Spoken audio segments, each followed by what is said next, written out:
Good Monday evening, May 12th, and welcome to the NCWLIFE Evening News. I'm Grant Olson.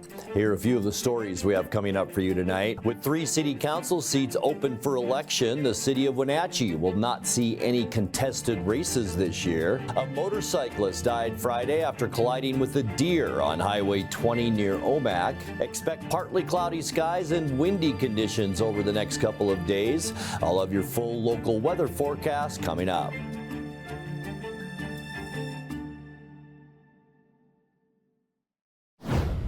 3 people are dead after a Sunday climbing accident in the North Cascades.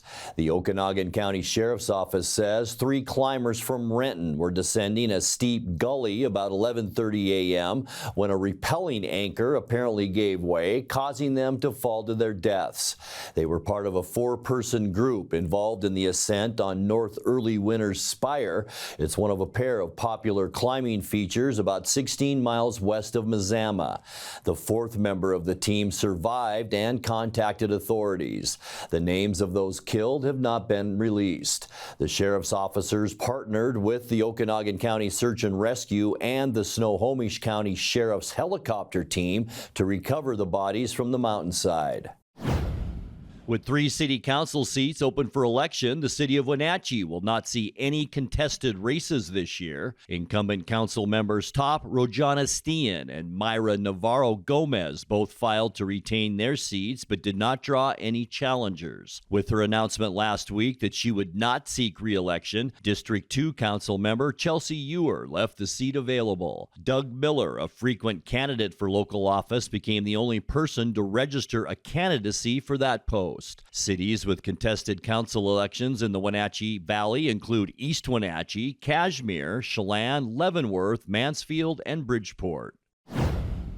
The Eastmont School Board will be the site of 2 contested races in the November election. Board member Jacob Burkhart opted not to run again, leaving the seat available for 2 candidates to register for office during last week's filing period. They are Andy Koffold and Melinda Anantatumula. Incumbent board member Jason Hines will face a challenge from Kristen Larson, a development planner with the city of Wenatchee. Over in the Wenatchee School District, at-large board member Martin Barron is serving out his final term, making way for a face-off between new candidates Carolyn Sidarius and David Elwood. You can go to our website to find a full roundup of local offices up for election this fall.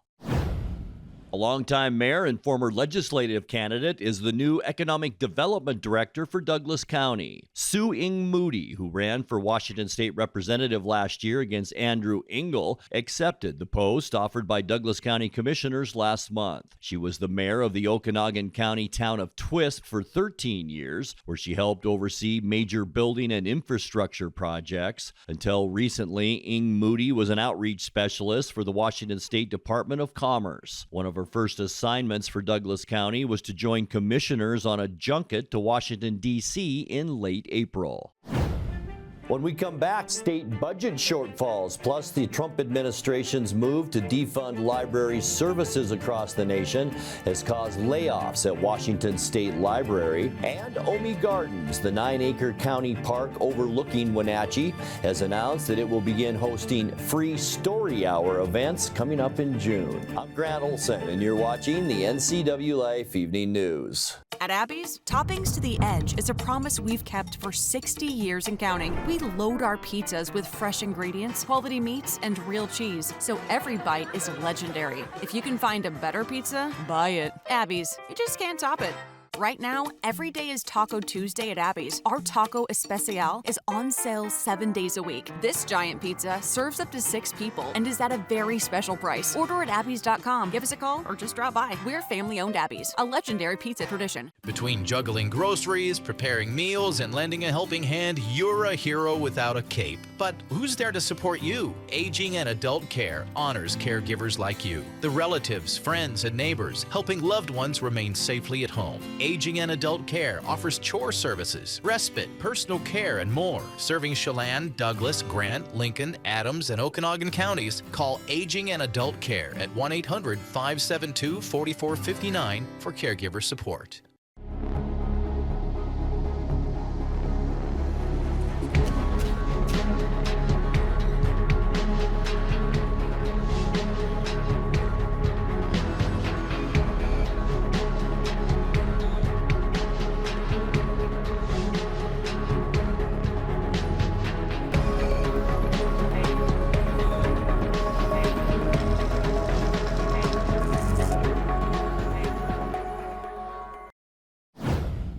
A motorcyclist died Friday after colliding with a deer on Highway 20.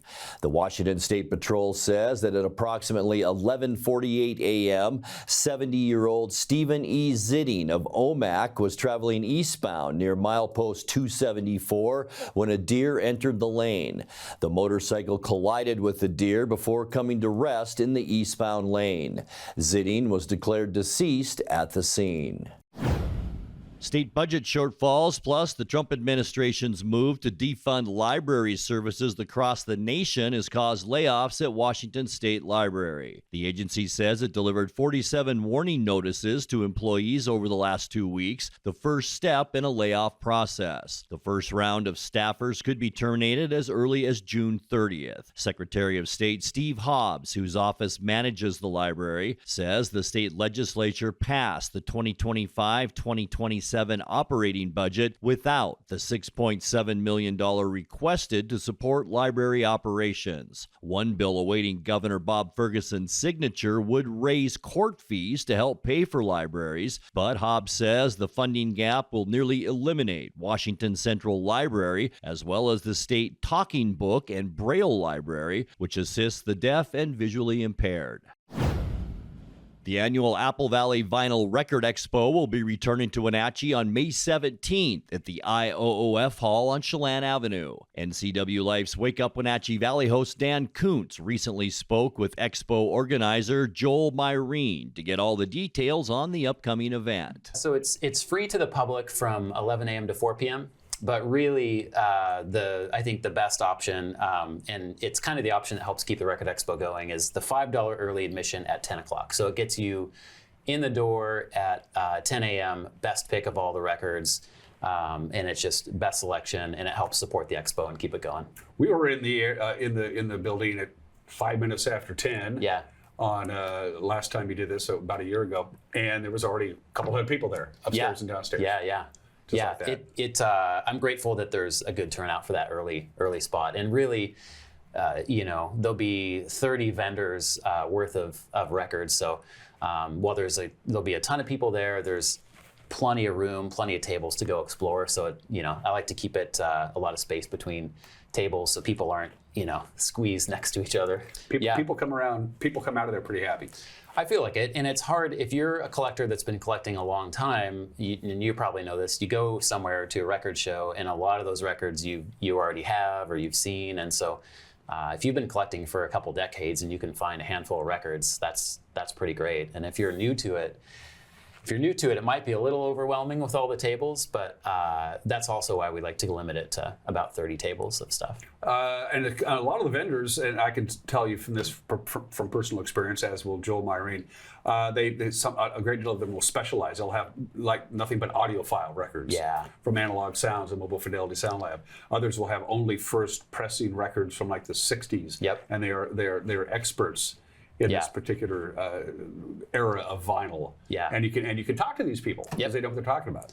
Yeah, and some of them, like you're saying, they will have things sectioned off like that, and those people, chances are those records are in newer sleeves and very well cleaned before they were in the sleeve and super knowledgeable. I know there's kind of a myth about record stores or record collectors being kind of snobby, but I've found all the record vendors there to be completely, just wanting to talk, and that's why they're there too. They love records and stuff. So. Ohme Gardens, the 9-acre county park overlooking Wenatchee, has announced that it will begin hosting free story hour events in June. The outdoor reading event is for children of all ages and will take place on the entrance lawn of the garden. The books chosen for reading will focus on nature, and each reading includes a small hands-on activity. Children are encouraged to bring a blanket or cushion to sit on, and no outside food or drink is allowed. All story hours will begin at 10:30 a.m. from this summer through October, with the first one taking place on June 4th. Coming up next, a federal lawsuit over a Chelan County deputy prosecutor's misuse of criminal records database has come to an end. More in tonight's feature story. Blustery weather conditions expected over the next couple of days with warmer temperatures tomorrow and cooler readings on Wednesday. I'll have all the details coming up in your full local weather forecast. That and much more still to come tonight. Please stay with us. A ductless unit from Carrier can keep anyone comfortable. Take Shelly, for instance. She finds me time in her new attic-turned-home gym. And with her Carrier ductless unit, the temperature is always perfect. No matter how intense her workout gets. Carrier. Total comfort. Totally happy. Turn to the experts, Carrier and Alpine Air. Heat and air, call Alpine Air. Central Washington Water is home to the Hot Spring Spa for over 45 years. Come see the Freshwater Smart IQ. It monitors your saltwater spa's pH balance, chlorine, and more. Or the cold plunge tub that will leave you feeling rejuvenated. Plug-and-play spas make hot tubbing easy. With great financing available, cold water, salt water, hot water, Central Washington Water has a spa for your budget and your lifestyle. Stop by today. In tonight's feature story, a federal lawsuit over a Chelan County deputy prosecutor's misuse of a criminal records database has come to an end. Back in 2023, Michaela Meadows used the law enforcement search tool known as Spillman to seek out confidential information on a former co-worker as well as on defense attorneys in the Wenatchee Valley. The Washington State Patrol says Meadows committed an administrative violation in her use of the search tool, but not a criminal one. Last month, the former co-worker she targeted withdrew his lawsuit, which claimed Meadows and Chelan County had violated his constitutional rights. NCWLIFE Jefferson Robbins has the story. Michaela Meadows is a 30-year-old attorney managing sex crime cases for the Chelan County Prosecuting Attorney's Office. Like all prosecutors, Meadows has access to the huge criminal records database known as Spillman, which is solely accessible to law enforcement. If we're doing an investigation and let's say you're our suspect, we're going to type you into our system, we're going to get your personal information, enter you into the call, and make sure your name, date of birth, address, phone number are listed, in addition to our victims, witnesses. If you have contact with law enforcement, and it could be something innocuous like you're a witness to a car accident, and you happen to call in to report or you saw the accident, your information is going to go into Spillman. If you're pulled over, you're going to have a Spillman entry under your name. If you report a neighbor for a loud party or something, your information will go into Spillman, as well as confidential information about you, contact information, maybe who you're associated with, who was in the vehicle you were driving. It is us being able to go through and confirm people's identity, make sure there's no outstanding warrants, that they don't go by any other aliases, that there's not any kind of criminal histories. And also I know that law enforcement can include notes. So if you aren't particularly cooperative, if you are seen as someone who's not friendly with law enforcement, that can be put into Spillman. So it's protected information that is really maintained by the government, that people outside the government are not privy to, and it's only to be used or accessed for the purposes of for law enforcement purposes or case purposes. So a Spillman entry is not evidence. It's not something that's to be brought before a judge. It's not any proof that anybody's committed a crime. It's kind of a ledger for those folks who are investigating a crime. I think that's a fair way of stating it, yes. But as you said, it casts kind of a wide net. People's names get added to Spillman case files all the time. Absolutely, every day. Meadows joined the prosecutor's office in January 2022. The following year, according to a Washington State Patrol investigation, she came into personal conflict with a fellow deputy prosecutor named Brock Stone, who left the office after only 6 months. Meadows first searched Brock Stone's name in Spillman in February 2023, 2 times. She again ran a search in July after Stone left the office, looking for information on a DUI charge that was filed against him that month. When he was told of Meadows' actions by a friend in the prosecutor's office, attorney Brandon Radall submitted a request for all records of her Spillman searches. There, he found that Meadows had searched his wife's name in 4 different combinations on one day in May 2023. I wanted the abuse of her access to stop, number one, because it was directly impacting my family. And number two, because of the concern for what that could do for the county and really our law enforcement's ability to keep the county safe. Records received by Radall and others also found evidence that Julia Hartnell, Meadows' predecessor as Chelan County's lead prosecutor on sex crimes, ran her own Spillman searches on non-defendants, including Brock Stone and 2 other local defense attorneys. Radall took the matter to Sheriff Mike Morrison, whose office administers the Spillman system for all Chelan County users. Morrison, in turn, asked the Washington State Patrol to investigate in November 2023, citing a possible conflict of interest. Prosecutors are guest users on the Spillman system, and during the investigation, Meadows' access to the powerful search tool was cut off. The State Patrol investigation took more than a year to be completed. While detectives looked into the matter, Brock Stone, now a defense lawyer in the Tri-Cities, filed a lawsuit against Chelan County as well as Meadows, Hartnell, and others allegedly involved in seeking him out through Spillman. In an interview with the State Patrol, Meadows said she acted out of curiosity and had no ill intent towards Stone, Radall, or other non-defendants she searched for. The State Patrol's report on the matter was finally completed this March. Detectives judged that while Meadows had committed administrative violations by misusing Spillman, her actions did not rise to the level of a criminal act. Speaking by phone with NCWLIFE, Brock Stone called the report, quote, a sham job. He withdrew his lawsuit in April, saying Chelan County threatened to countersue him in federal court, and he could not afford the risk of losing a trial. My belief and faith in the system, he said, is just at an all-time low. Brandon Radall had doubts of his own about the investigation. It seemed to me that that investigation was undertaken knowing that it would be made public, and I think that their hope was to put it to bed, give it the appearance of a good, thorough investigation. But it sure appears to me that there were certain things, justifications given by Ms. Meadows that could have very easily have been looked into, could have been corroborated or not. Washington State Patrol Communications Director Chris Loftus told NCWLIFE the agency is, quote, confident that the investigation was thorough, unbiased, and professionally conducted. Chelan County Prosecutor Robert Sealby, who is Meadows' boss, declined to be interviewed or give comment for this story.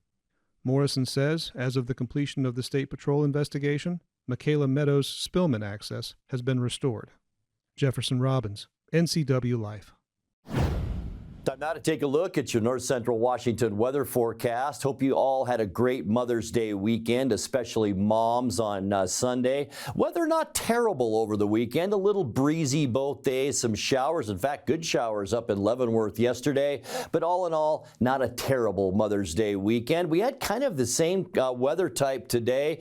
Here's our Stein Hill Tower camera, and you can just see sprinkles falling this afternoon as we look up valley from Wenatchee. And there were a few of those scattered showers around the area today. A little breezy in spots, but all in all, not too bad a day. As we get you into Tuesday, we're going to see a lot of the same weather that we had today. We'll see some clouds on Tuesday.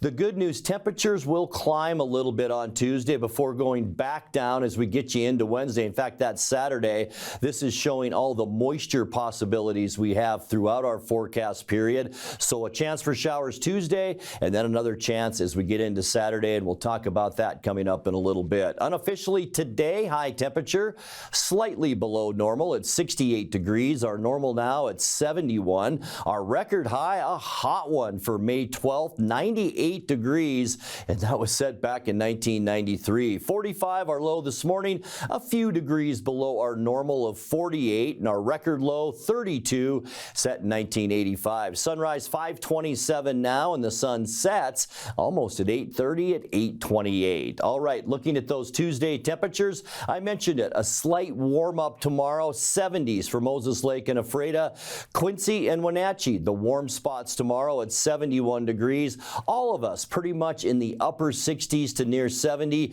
the exception Lake Wenatchee tomorrow with a high temperature of 67 degrees. Tonight, we can expect partly cloudy skies, some breezy conditions that will continue for many locations, but not bad overnight. We'll be mild too, with lows near about 50 degrees for us. As we get into Tuesday, we talked about a bit of a warm up. We'll see partly cloudy skies. High pressure out in the Pacific will bring those breezy conditions as well right here into central Washington. We'll warm up into the low 70s for almost all of us tomorrow, upper 60s to low 70s. And then as we get you into midweek Wednesday, I think this will be our windiest day. Partly cloudy skies, and look at all of that red. That indicates some pretty hefty wind, and we'll see that Wednesday afternoon. A little bit cooler with the breeze as well, with high temperatures Wednesday into the mid 60s. And then as we get into the end of our week on Thursday, mostly cloudy skies. A ridge begins to nose into the Pacific Northwest once again. It'll be an okay day for Thursday with high temperatures in the mid to upper 60s, so slightly below normal. Getting into Friday, the end of our work week, mostly sunny skies for almost all of north central Washington for Friday. Really not a bad day with high temperatures, a lot like Thursday, mid to upper 60s on Friday afternoon. And then for your upcoming weekend on Saturday, partly cloudy, and yeah, we're going to see at least a 30% chance of showers as we get into Saturday afternoon, maybe even some thunderstorms into eastern Washington for Saturday. High temperatures then into the upper 60s, and by the time we get to the end of our forecast on Sunday, partly cloudy, and yeah, those breezes return once again at the end of our weekend. Temperature-wise, though, not bad, with highs right around 70 degrees. Here's your 7-day forecast now. 49 overnight tonight. Carbon copy days, Tuesday and Wednesday, partly cloudy and breezy / windy, especially for Wednesday. 71 Tuesday, 66 on Wednesday, 67s for Thursday and Friday, and then kind of a mixed bag this weekend. A rainy Saturday is possible, and 68 with breezes expected on Sunday, with a high temperature then of 69 degrees. And that's a look at your north central Washington weather forecast. Coming up next, tonight's sports report with Eric Granstrom and more as the NCWLIFE Evening News continues right after this.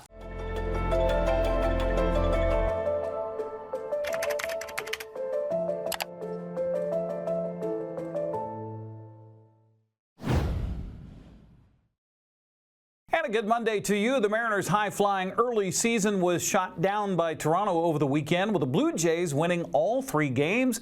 Final of the series ended in a 9-1 Toronto win on Sunday afternoon at T-Mobile Park. Seattle's prolific offense and powerful pitching out of the bullpen were stymied in 3-game series. Now, I was going to show you highlights, but it's all Blue Jay highlights. Who wants to see that? And I was going to have you listen to Dan Wilson talk about the series. No, let's just get on to what's next. The first of the series with the visiting New York Yankees tonight at 6:40. That's on Root Sports Northwest. Well, despite dropping all 3 games to Toronto, Seattle still in first place in the American League West, 2 games in front of the Athletics and Astros. New York comes to Seattle after taking 2 of 3 from the A's. Astros took 2 of 3 from Cincinnati. Rangers are 3 games back after winning 2 of 3 from Detroit. Baltimore beat the Angels Sunday 7-3 to win 2 of 3 in that series.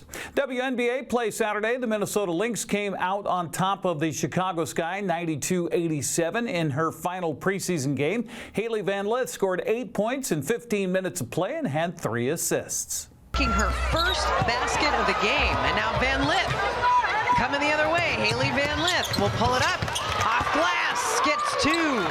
Phantom double team on the baseline. Van Lith open for 3, and Haley Van Lith drops that one in. It's amazing how she is locked in so many parts of her game. Van Lith will try to answer, and she does. Haley Van Lith with a great touch beyond next week, a week from today, at Indiana. Van Lith will face Caitlin Clark and the Indiana Fever in the regular season opener. That's Saturday at noon, and it will be on ABC.